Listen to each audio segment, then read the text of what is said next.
HP back at it again with another banger, fellas. We are back, man. Shout out to Bronx. I'm a big champion, okay? Title Run 2.0 is back, man. Charles du Bronx. Man, look at these scenes. Look at these scenes, bro, from UFC Rio. Tears, bro. God damn, man. God damn. These scenes, dude. These freaking scenes. UFC Rio is in the books, ladies and gents. And that is correct. Charles du Bronx takes out Mateusz Gamrot in the main event. Round 2 submission. I mean, where do I even begin? Chills on the walkout, if we're being real. Dude. Oh my gosh. This crowd was electric, right? The whole time. Rio. Shout out Rio de Janeiro. All right. Only lasted a round and a half, but dude, this fight was just pure cinema. All right. Beautiful scrambles, amazing BJJ sequences. Whole first round was a scramble. All right. On the ground until Charles took the back, had Gamrot for a second, but Gamrot kept rolling out, eventually made it to round 2. Round 2. All right. So round 1, I had 10-9 Charles. All right. Round 2, I honestly thought Gamrot was coming along on the feet. I thought he was getting the better of him.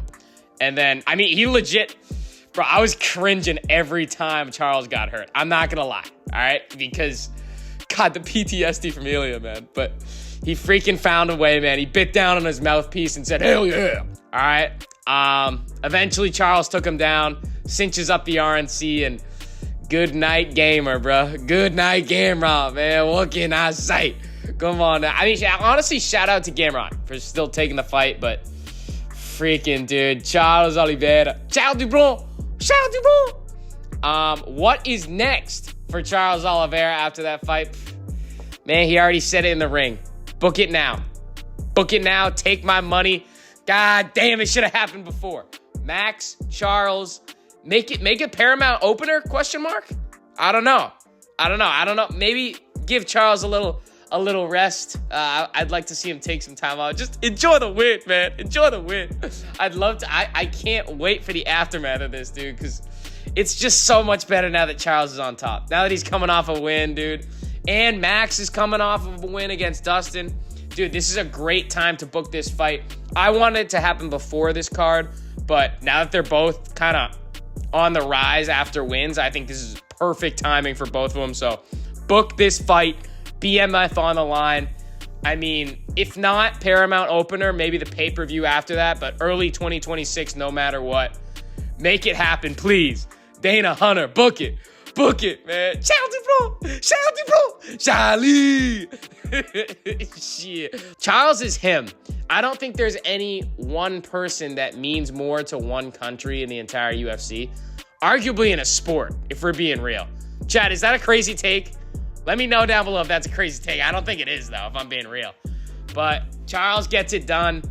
Co-main event, Figgy and Montel Jackson. Chat, I just know ball. All right, Figgy was a big underdog.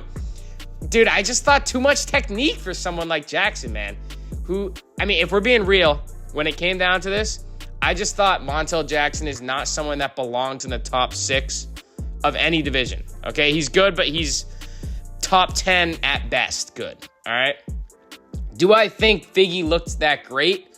No, not at all, actually. I think he looked really stiff. And honestly, it was a really quick comeback for him after his injury against Corey, but he gets the job done. Shout out Figgy, bro. Shout out Figgy. Next up for him, dude, he was saying in the press conference, yeah, you know, I want to make another title run, you know, Merab, let's do it. Let's run it. Figgy, I love you, bro, but you would get mauled by Merab. All right? I cooked up a good matchup, I think. Give him Henry Cejudo. All right? Both guys, 2 guys kind of near retirement area. All right? 2 legends. Throw it on a featured prelim of a stacked fight night or like the start of a main card of a fight night.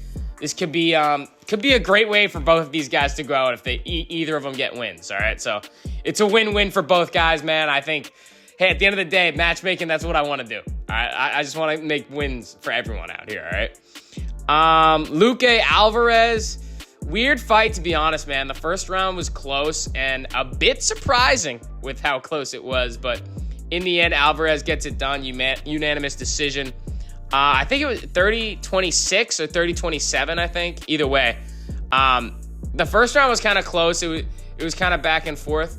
Round 2, I mean, I don't even know. The fight legitimately almost got stopped because of a thumb poke. That was legal, all right? It was legal. You could hit with the thumb, but Luque just went down because he thought it was a eye poke.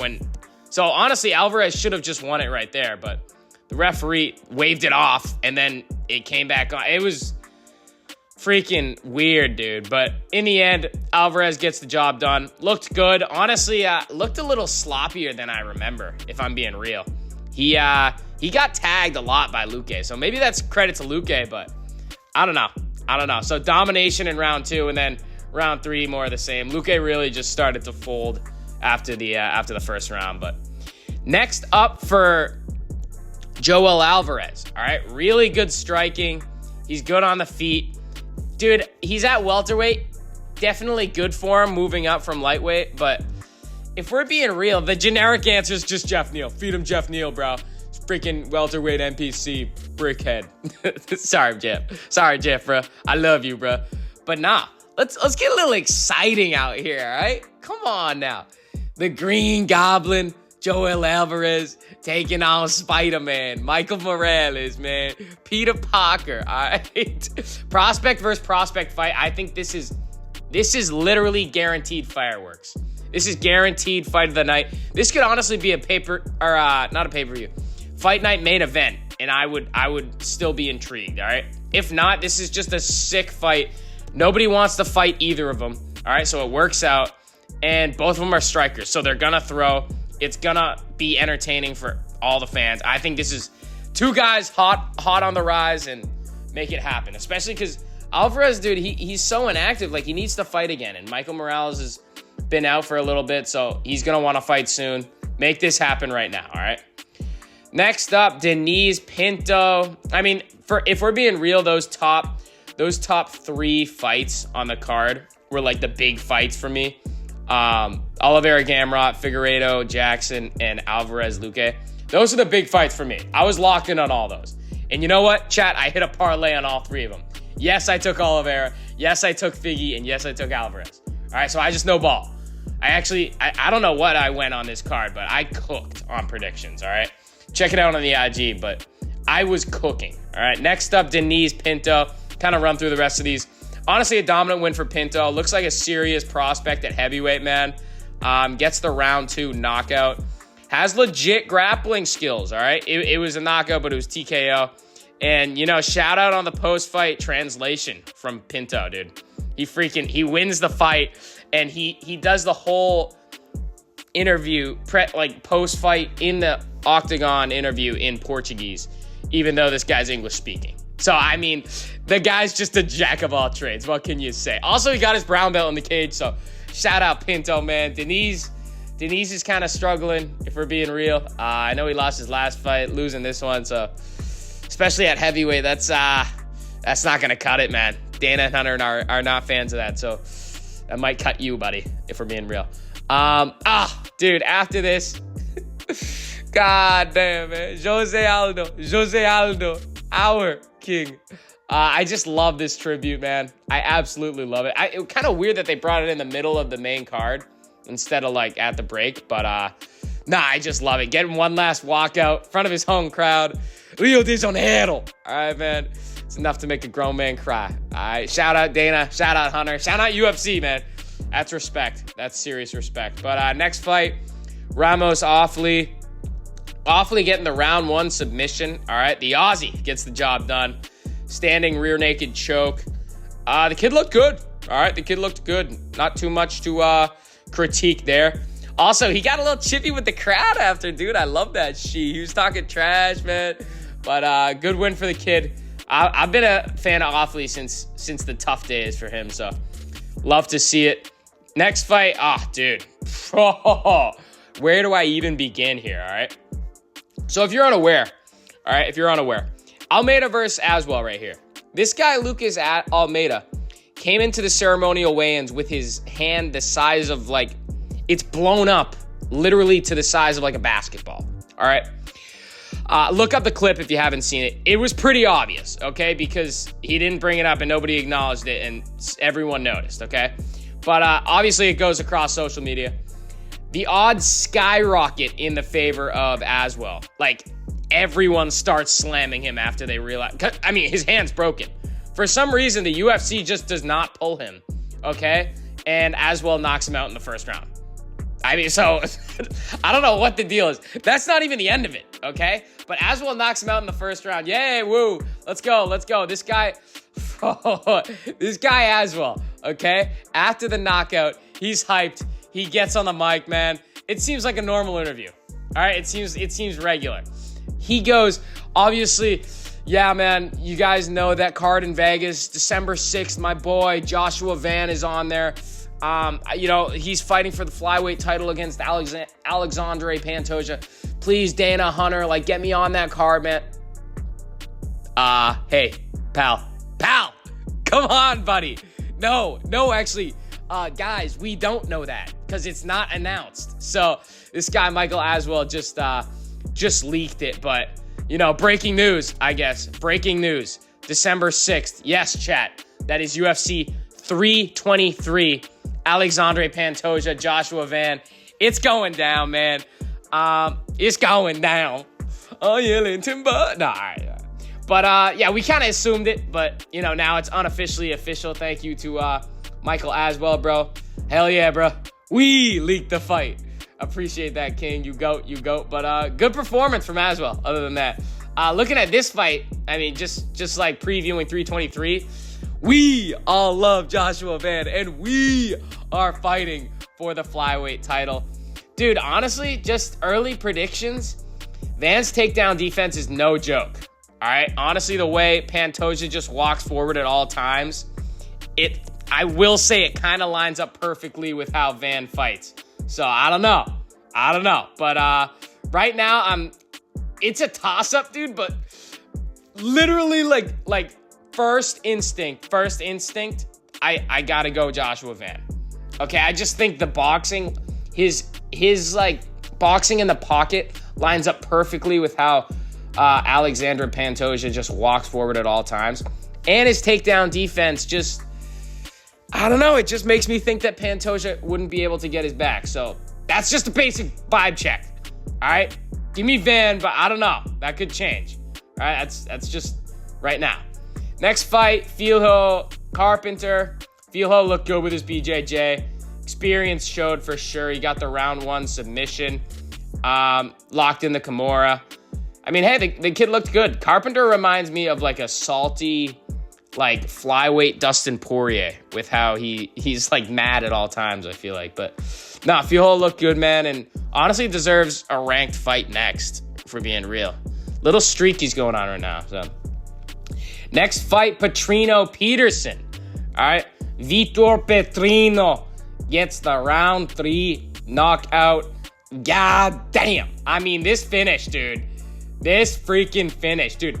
First of all, I don't know how the heck Petrino ever made 205. I don't know how this guy ever made 205. It's my Roganism. The Roganism. But, dude, I mean, great performance. He is huge. He's actually huge. Okay? Peterson literally got folded into a lawn chair, if we're being real. But Petrino's lighter man skill, man, just freaking holds up. All right? Got the dub there. And then again, I think he will do really, really well at heavyweight just because of how light the division is. But dude, he should probably be ranked, honestly, if we're being real. I can see him making some noise at heavyweight. So good win for Petrino. Looked very good, very promising. Next fight, Mosquita versus Alexieva. Okay, this was a pretty good fight. Mosquita gets the round 2 submission, but apparently, okay, I didn't know this, but apparently Mosquita is like a BJJ legend. Okay, she came out, the crowd was hyped for her. Not as much as Charles, obviously, but they were hyped for her. Like, probably the second biggest ovation next to Charles on the night. She was clearly a fan favorite. Shout out to the Rio crowd again, dude. They were freaking W's all night, but Mosquita dominated, looked like a problem, And, yeah, I'm interested to see where she goes moving forward, all right? She locked up a little RNC of her own. So, a lot of rear naked chokes on the night, I will say. A lot of chokes. Pause, chat. Next fight, Rocha and Stewie. Stewie Nickel, man. Stewie lost. He lost the unanimous decision, bro. Bro, okay, this fight, like, I mean, Rocha looked good. Okay, don't get me wrong, but, bro, Nickel just did not look good at all. Okay, the commentators kept saying he had, Rocha, that is. Oh, dude, he's got great takedown defense, but honestly, dude, I thought Nickel just had horrible, like, takedown offense. It was kind of bad, so good for Rocha, good win, man. Could look good, but for Nickel, dude, Stewie, bro. Stewie. Damn. Tough debut fight. Now this. I don't know what's next for him, man. Especially at flyweight. Not a crazy deep division, I feel like. So, I don't know. We'll see. We really will see. Palestri Kowalski. Palestri looked dominant on the feet. Round 3 knockout. Yeah, she pieced up. Could be a problem for sure in the division. And first fight of the night, Lacerda Oliveira. Bro, first of all, Oliveira came in 8 pounds overweight. 8 pounds, dude. All right? So, I mean, the fact that this fight even happened is insane. But Lacerda gets the second round sub. Good, all right? Because nobody should be coming in 8 pounds overweight. Lacerda locked up the armbar. I mean, dude, that's freaking unreal. The fact that he even accepted it is respect to him, all right? Respect. It shows how confident he was going into the fight. Like, this guy's literally a weight class above me, and I'm still going to murder him. So, props to him. He showed his confidence, showed reason behind it. Honestly, dude, great card. I found it very interesting. Pause. I found it extremely entertaining. Honestly, at the end of the day, man, it's Charles Dubronc's win. It's Charles Dubronc win. I'm a big champion. That's just a W for everyone. So, let's go, man. Before we go, comments from last video. Comment, man. Y'all blew up the last video, all right? So, I appreciate that, fellas, on the pound for pound rankings. Go check them out if you haven't already. Let's take a look at these, okay? Godzilla Manila. Disagree with Hamzat. Pereira had 3 with Hamzat. Pereira had 3 title defenses before and knocked out Ank in 1 minute, and he was pound for pound 2 before he lost. I don't know, dude. Well, if we're being okay, that's fair. But I just think Hamzat right now is I don't see anyone beating him. He's the most dominant fighter in the entire UFC, I think. So the only reason why he's not top 3 is because he just doesn't have the time as champion to go along with it. So I think that's a fair spot for Hamzat. Sham. Spencer Martin Vids, bro. Shout out to you, bro. And no Sean Strickland. Nicholas Van Staden 263. That is correct. No Sean Strickland. Okay, so Paddy Pimblett is at number 35. I do not think Sean Strickland is better than Paddy Pimblett, pound for pound. So that's my list, man. Those are the comments from last video. If you want to be featured in the next one, comment down below. Subscribe, like the video. I'll catch y'all in the next one, man. Peace.